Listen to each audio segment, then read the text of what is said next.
لیکن اللہ فضیلت اس قدر پسند آئی کہ اللہ رب العالمین نے اپنے کلام میں اس کو اتارا، اپنے نبی صلی اللہ علیہ وسلم کے اوپر اس کو بھیجا تاکہ یہ نصیحت، یہ عبرت قیامت تک کے لوگوں کے لیے ہو جائے اور اس سے لوگ فائدہ اٹھائیں۔ اللہ رب العالمین نے قرآن میں ذکر کیا سورہ لقمان میں، وَلَقَدْ آتَيْنَا لقمان الحکمت، ہم نے لقمان کو حکمت عطا کی ان اشکر للہ، کہ تم اللہ کا شکر ادا کرو، ومن یشکر فإنما یشکر لنفسہ، اور جو شخص بھی اللہ کا شکر ادا کرتا ہے وہ اپنے ہی لیے شکر ادا کرتا ہے، ومن کفر، اور جو شخص ناشکری کرے فإن اللہ لغنی حمید، تو بے شک اللہ تعالیٰ بے نیاز ہے، تعریف والا۔ اس آیت کریمہ میں اللہ تعالیٰ نے فرمایا کہ لقمان علیہ السلام کو اللہ تعالیٰ نے حکمت سے نوازا تھا۔ کسی شخص نے ان سے پوچھا کہ آپ کو حکمت کہاں سے ملی؟ تو انہوں نے جواب دیا، امانت داری کے اختیار کرنے میں، راست بازی کے اختیار کرنے میں، اور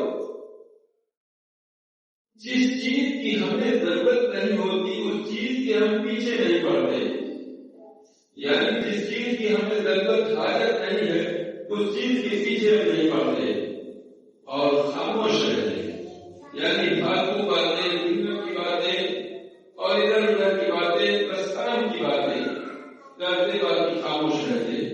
تو یہ ساری چیزوں کی وجہ سے یہ حکمت اللہ تعالیٰ نے مجھے عطا کی۔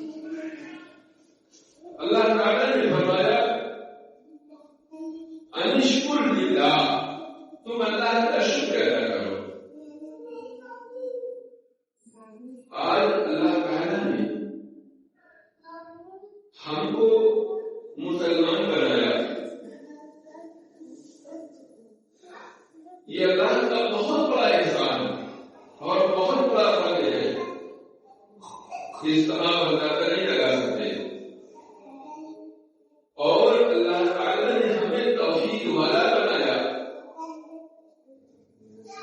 یہ بھی اللہ کا بہت بڑا احسان اور بہت بڑا کرم ہے۔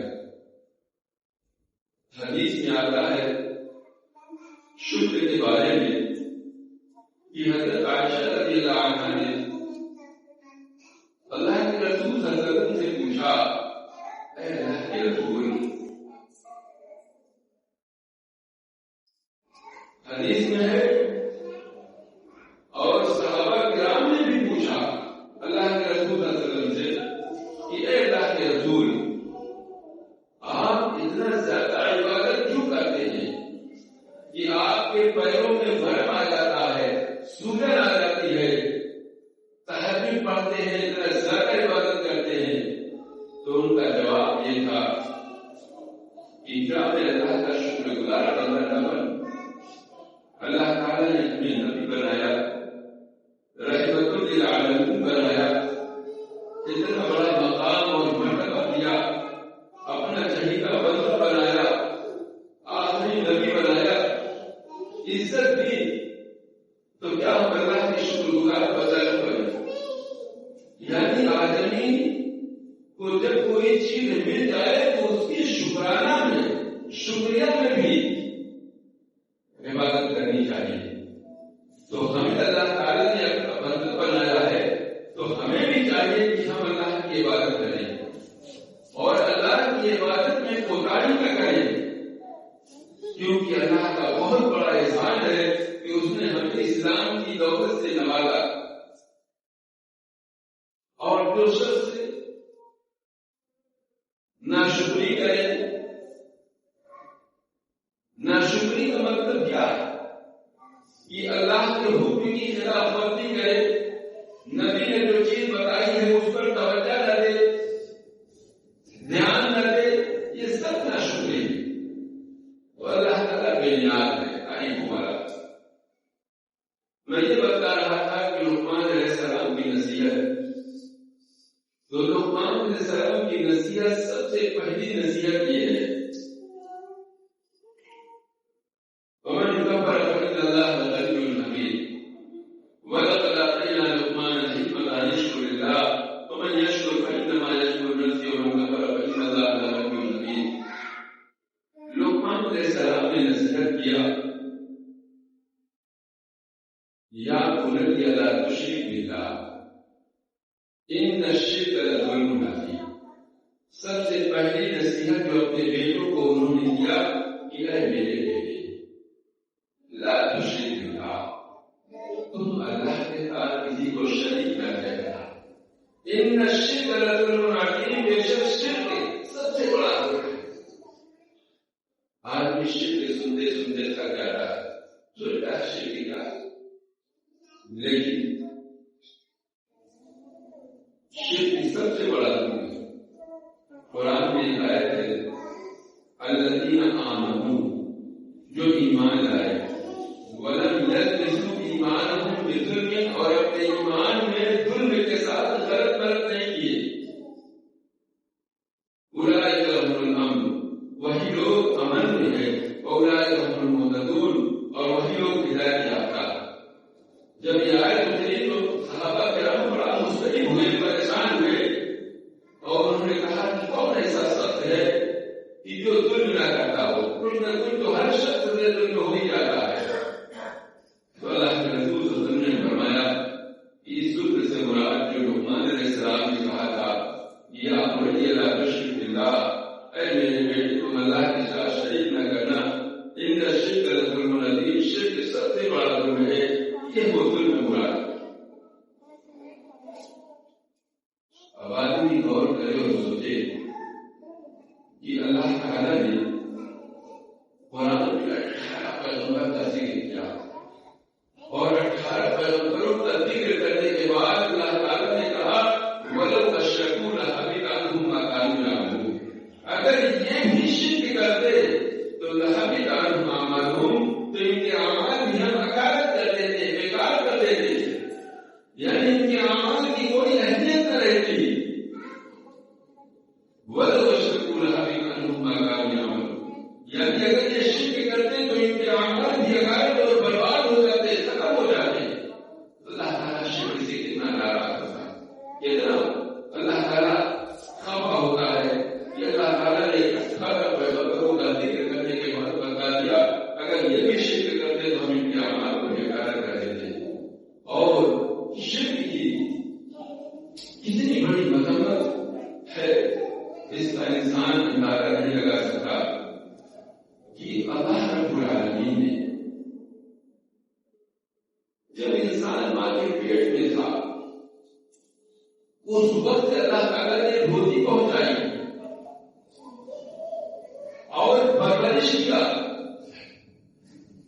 اور جب دنیا میں آیا جب بالکل نہ سمجھ تھا اس وقت بھی اللہ نے اس کی پرورش کیا اور جب تھوڑا سا عقلمند ہوا بڑا ہوا سمجھدار ہوا تو اللہ کو بھول کر اللہ کا شریک ٹھہرانے لگا. ساری جگہوں پر اللہ نے مدد کیا اور پھر اللہ کو چھوڑ دے. ایک شخص ہے دنیا میں کوئی اور وہ کسی کی برابر مدد کرتا رہتا ہے ہمیشہ اس کا خیال رکھتا ہے اور پھر جب وہ سمجھدار ہو عقلمند ہو تو اس کو مدد کرنے والے کو بیکار کہہ کر بھگا دے تو آدمی کیا کہے گا کہ یہ بڑا ناکارہ آدمی ہے جس نے ساری زندگی اس کی مدد کی دیکھ بھال کیا اس کی اس نے قدر نہیں کی اس کی اس نے قدر نہیں کی اور اسی کو دھتکار رہا ہے. اس سے بڑا خراب آدمی کون ہوگا؟ اب سوچئے کہ ہماری ساری زندگی اللہ کی مدد کرنے والا ہے شروع سے لے کر آخر تک اور ہم اللہ کو چھوڑ کر کسی غیر کو پکارے تو یہ اللہ تعالیٰ کو کیسے پسند آئے گا؟ جب ایک عام آدمی کو نہیں پسند آ سکتا تو اللہ تعالیٰ کو کیسے پسند آئے گا؟ اللہ تعالیٰ کو یہ چیز پسند نہیں ہے کہ اللہ کے ساتھ کسی کو شریک و ساجھیدار ٹھہرایا ہے. اللہ رب العالمین نے جگہ جگہ پر فرمایا کہ میرا کوئی شریک نہیں میرا کوئی ساجھیدار نہیں نہ دنیا میں نہ آخرت میں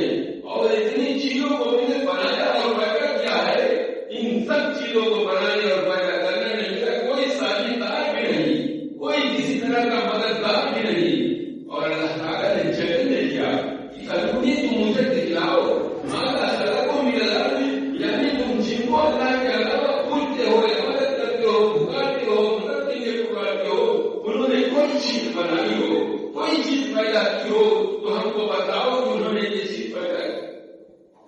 زمین میں آسمان میں کہیں بھی کوئی چیز بنائی ہو اور اللہ تعالیٰ کا نظام قدرت اتنا عقل اور ایسا ہے کہ اس میں کوئی کچھ نہیں کر سکتا.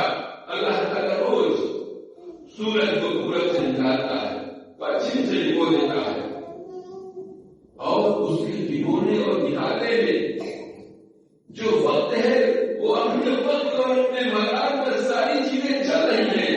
یہ کون چلا رہا ہے؟ اللہ کے علاوہ کوئی ہستی ہے، کوئی وجود ہے جو چل رہا ہے؟ یہ آسمان ہے. آپ اس میں دیکھیے اور غور کیجیے کہ آپ دنیا کے چاروں گھوڑوں پر چلے جائیے اور دیکھیے کہ اس میں کہیں کھمبا کہ یہ کھمبے پر کھڑا ہو. یہ آسمان ہے، کون کس کے حکم سے یہ رکا ہوا ہے؟ آپ دیکھ جائیے اور نظر دوڑا رہیے کہ اس آسمان میں کہیں سے کوئی سوراخ ہے، کہیں سے کوئی سوراخ ہے. بار بار نظر دوڑائیں گے تو آپ ادھر تک چور ہو جائے گی، لیکن آپ اس میں سوراخ نہیں پائیں. تو یہ سب اللہ کی کاریگری ہے اور اللہ نے بنایا ہے، اور اللہ نے جو چیز بنا دیا وہ اپنی جگہ پر اٹل ہے، اسی کے مطابق وہ چل رہی ہے. اللہ تعالیٰ نے ہمیں بھی بنایا، ہمیں بھی پیدا کیا، لیکن ہمارے لیے ایک وقت متعین بنا دیا کہ دنیا میں انسان پیدا ہوتا ہے، پھر اس کے بعد جوانی آتی ہے، پھر طاقتور ہوتا ہے، پھر کمزور ہوتا ہے، پھر دنیا سے رخصت ہو جاتا ہے. یہ اللہ تعالیٰ کا ایک نظام ہے جو چل رہا ہے. اللہ تعالیٰ نے قرآن میں اس کا ذکر کیا، اللہ الذی خلقکم من ضعف. اللہ کی ذات وہ ہے جس نے تم کو کمزور پیدا کیا. آدمی کمزور ہوگا، لڑکے بچے کمزور پیدا ہوتے ہیں، کمزور ہوتے ہیں. ان کے اندر اتنی طاقت نہیں رہتی کہ وہ اپنے سے چل سکے، اپنے سے کھا سکے، اپنے سے پی سکے، یعنی اس قدر رہتے ہیں. ثم جعل من بعد ضعف قوة. پھر اللہ تعالیٰ نے کمزور کے بعد پھر تمہیں طاقتور بنایا. یہ کون بنانے والا؟ اور جب تمہیں طاقتور اللہ بنا دے تو تم دنیا میں شرکسی کرنے لگو، دنیا میں سود و زیادتی کرنے لگو، اللہ کو بھول جاؤ. یہ اللہ تعالیٰ نے تمہیں پیدا کیا، وجود بخشا، اور اللہ کے ساتھ شریک ٹھہرانے لگو. اللہ تعالیٰ کیسے یہ برداشت کرے گا؟ اسی کا ذکر کیا اللہ تعالیٰ نے، ثم جعل من بعد ضعف قوة ثم جعل من بعد قوة ضعفا وشيبا. پھر طاقتور کے بعد پھر اللہ تعالیٰ نے تمہیں کمزور کر دیا. کون ایسی طاقت ہے کہ تمہیں طاقتور کے بعد پھر کمزور کر دے؟ اللہ کے علاوہ کوئی طاقت ہے؟ طاقت ہے. تو لقمان علیہ السلام نے سب سے پہلی نصیحت اپنے لڑکوں کو جو کی وہ اس چیز کی کہ اے میرے بیٹوں تم اللہ کے ساتھ شریک نہ ٹھہرانا. ان الشرک لظلم عظیم. شرک سب سے بڑا ظلم ہے. آگے اللہ تعالیٰ نے فرمایا وَوَصَّيْنَا الْإِنسَانَ، اور ہم نے انسان کو تاکید کیا بِوَالِدَيْهِ، ان کے والدین کے بارے میں. أُمُّهُ وَهْنًا عَلَىٰ وَهْنٍ، تکلیف پر تکلیف جھیل کے اس کو جنا. وَفِصَالُهُ فِي عَامَيْنِ، اور ان کی دودھ چھڑانے کی مدت 2 سال ہے. أَنِ اشْكُرْ لِي، سب سے پہلے میرا شکر ادا کرے. وَلِوَالِدَيْكَ إِلَيَّ الْمَصِيرُ، وَلِوَالِدَيْكَ، اور اپنے والدین کا بھی شکر ادا کرے. إِلَيَّ الْمَصِيرُ، اور میری ہی طرف لوٹ کر آنا. اللہ تعالیٰ والدین کا کتنا مقام اور مرتبہ رکھا ہے کہ ان کا ذکر اللہ تعالیٰ نے کیا اور یہ بھی بتایا کہ بچوں کو ان کا کہا ماننا چاہیے، بچوں کو ان کا کہا ماننا چاہیے. ایک والدین ہوتے ہیں جو اپنے بچوں کے حق میں ہمیشہ مشفق ہوتے ہیں، مہربان ہوتے ہیں اور بھلائی سوچتے ہیں. آدمی آج کے دور کا آدمی یہ سوچتا ہے کہ ہمارے والدین تو بیوقوف ہیں، ہمیں صحیح بات نہیں بتاتے، صحیح چیز نہیں بتاتے. لیکن والدین صحیح چیز بتاتے ہیں، صحیح بات بتاتے ہیں، کیونکہ ان کو دنیا کا تجربہ ہوتا ہے. اپنے بچوں کو گڑھے میں نہیں لے جائیں گے تو ان کی اطاعت، ان کی فرما برداری بھی کرنی چاہیے. لیکن جہاں پر اللہ تعالیٰ نے چیز کو فرمایا ہے وہیں پر یہ بھی فرمایا ہے کہ وہیں چاہتا کالا تشرک بھی، اور اگر تمہارے اوپر دباؤ ڈالے کہ تم اللہ کے ساتھ شریک کرنا تو تم اللہ کے ساتھ شریک نہ کرنا.